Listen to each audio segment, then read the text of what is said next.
సభాయ నమః. ఇక్కడ ఇంతటి మహత్ కార్యక్రమం జరుగుతుంటే విషయం తెలుసుకుని మేము కూడా మీ గ్రామానికి వచ్చాం.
ముఖ్య పాత్ర వహించేవాడు.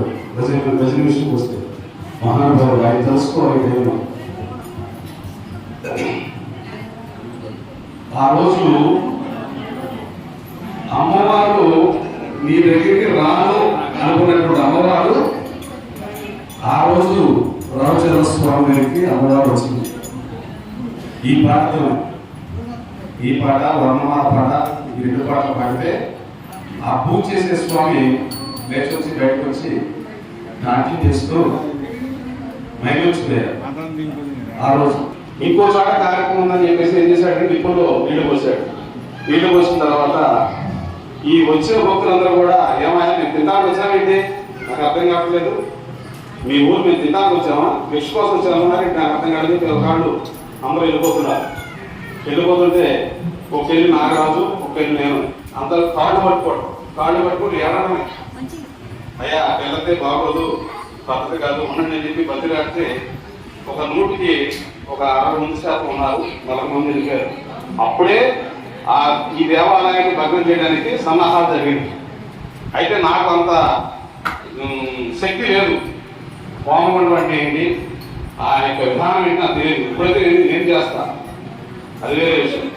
ఆ తర్వాత స్వామి వచ్చి నిపుణులు మీ ఊళ్ళో చేస్తాను స్వామి నేను అని చెప్పేసి చంద్రశేఖరాచార్య అని చెప్పి ఆయన ఫ్రెండే, ఆయనకి వెళ్ళి ఆయన దోస్తుగా ఉండేవాడు, ఆయన చేసేవాడు అక్కడ గుళ్ళో నిపుణుగుండం.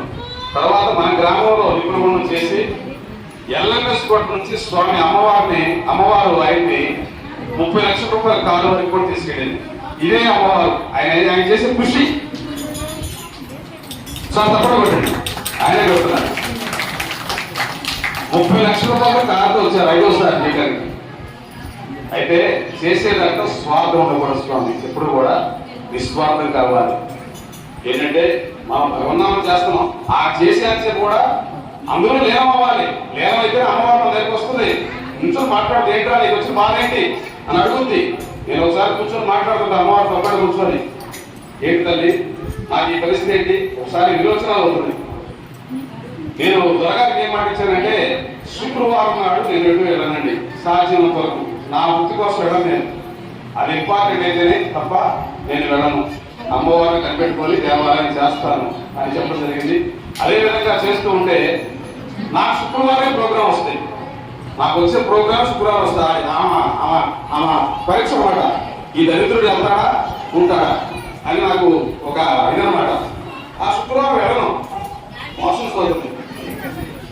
మోసం సోదరం ఉంటే ఏంటి తల్లి నాకు ఈ బాధ ఏంటి, నాకు 1200 రూపాయలు జీతం, దొరగారు ఉండిలో 400 వచ్చినా 600 వచ్చినా తీసి ఆ ఎక్స్ట్రా చూసి ఆయన నాకు 1200 రూపాయలు ఇచ్చేవారు.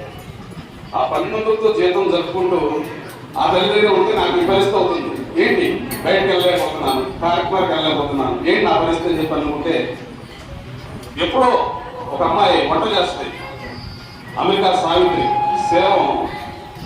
శీలం పొట్టిరెడ్డి గారు బంధువులు, వాడు ఇట్లా భజనకి వెళ్తే వంటకు వచ్చింది. సావిత్రి ఇట్లా ప్యాకేజ్ ఏంటయ్యా స్వామి అన్న, నువ్వు అమెరికా వెళ్తావు నీకు ఈ బాధలు పోతాయి అన్న, ఇట్లా అన్న ఊరిని అన్న, నువ్వు అమెరికా వెళ్తావు నీకు ఈ బాధలు పోతాయి అన్న, పోతాను నువ్వేదో నన్ను ఏదో సరదాగా అంటున్నావు కానీ నేను అమెరికా బాటండి ఈ సావిత్రి పలావ్ అనుకుంటే తప్ప కానీ అమెరికాలో సీలేదు అన్న. కరెక్ట్గా 1 సంవత్సరం 13 నెలలకి ఆమె అమెరికా వెళ్ళిపోయింది. ఇక్కడ అమ్మవారికి చీరా చేయడం పెట్టింది. ఆవిడ నాకు ఫోన్ చేసింది. ఎవరు ఫోన్ చేసింది? బొద్దు లక్ష్మీనారాయణ చేసింది ఫోన్. బొద్దు లక్ష్మీనారాయణ ఫోన్ చేసి, అయ్యా మీ ఊర్లో రంగాచార్య గారు ఉంటారు, ఆయనకి ఫోన్ ఇవ్వండి, ఆయన ఎప్పుడో చచ్చిపోయాడంటే అన్నారు.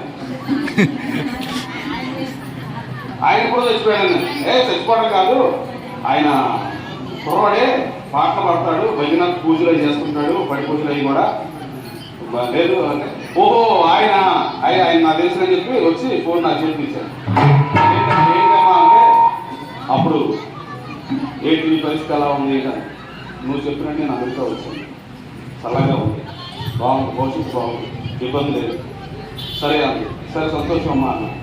ఆవిడ ఏం చేసింది, ఈ మోషన్స్ అయ్యే టైంలో ఆ వార్త అమ్మవారు అక్కడ మోసింది. నేను చెప్పడం ఆమెకి, నాకు అమెరికా ఫోన్ చేయడం నాకు ఆ ఫోన్ చేయకుండా చేత కాదు.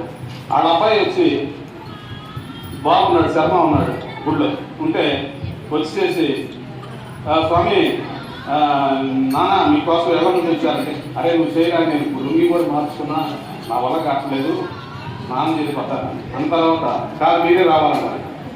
5,000 రూపాయలు నాకు నా చేతికి ఇచ్చాడట. అయ్యా 5,000 అమ్మవారికా నాకా అని అడిగా.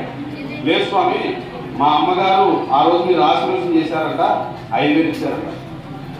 నేను ఇల్లు కట్టుకున్నప్పుడు కూడా స్వామి నాకు 5,000 ఇచ్చారు. నేను ఇల్లు కట్టుకుంటే స్టేజ్ మీద చూసి వీరికి ఎంత ఇచ్చినా నా రుణం తీరదు, నాకు వీరికున్న సంబంధం ఉంది ఇలా ఉంది అని చెప్తే జరిగింది. సరే అంతా కూడా అమ్మవారు ఆయన చూడాలి, అందరూ చూడాలి. సర్వే జనా సుఖినో భవంతు, సమస్త సన్మంగళాని భవంతు. జై భవాని. దుర్గా భవానీకి, కోరుకోడు కనదుర్గా భవానీకి, విజయవాడ కనదుర్గా భవానీకి. జై భవాని. జై భవాని. శ్రీ కనకదుర్గమ్మ, ముగురమ్మల మూలపుటమ్మ శ్రీ కనకదుర్గమ్మ. అమ్మ అని పిలువగానే నేనున్నా అనే తల్లి శ్రీ కనకదుర్గమ్మ. ఆ యొక్క అమ్మవారికి ఎంతటి శక్తి ఉంటుందో, ఎంతటి అలంకారం ఉంటుందో, ఆవిడ యొక్క మనస్సు ఏమిటో ఈ యొక్క వర్ణమాలలో చెప్పుకుందాం.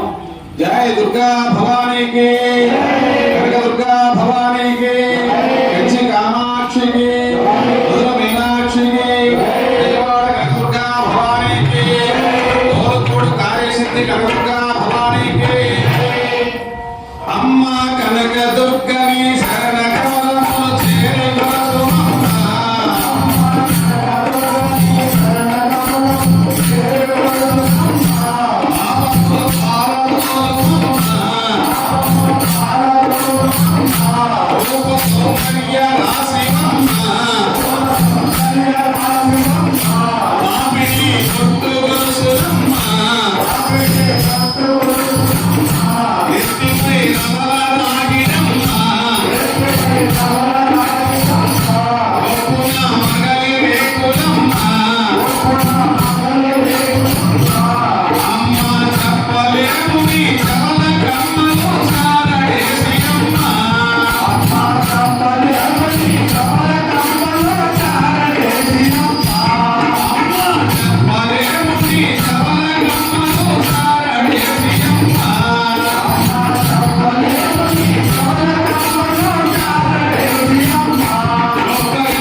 శాస్త్రములు దాటి చేసే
ఈరోజు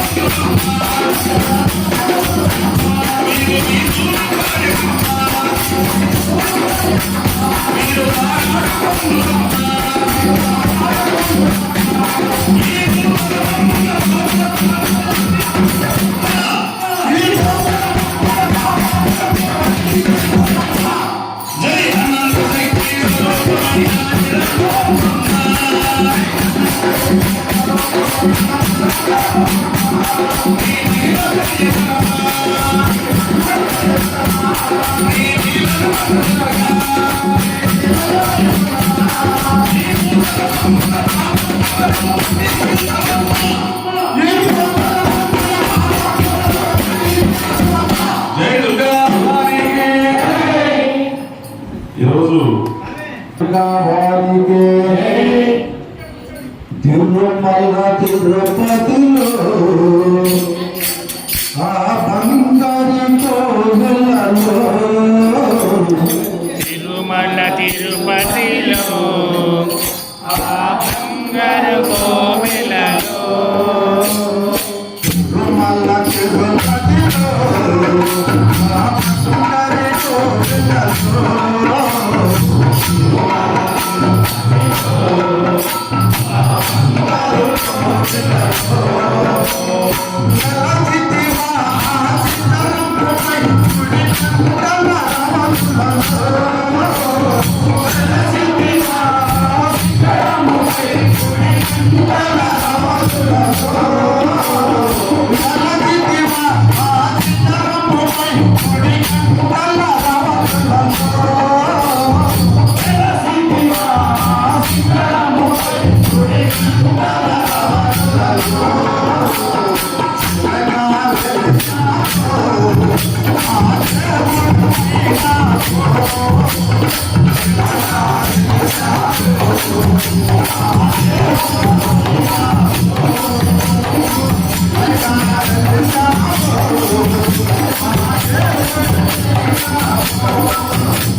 అల్లరి చేయగమాని ఆరగించగా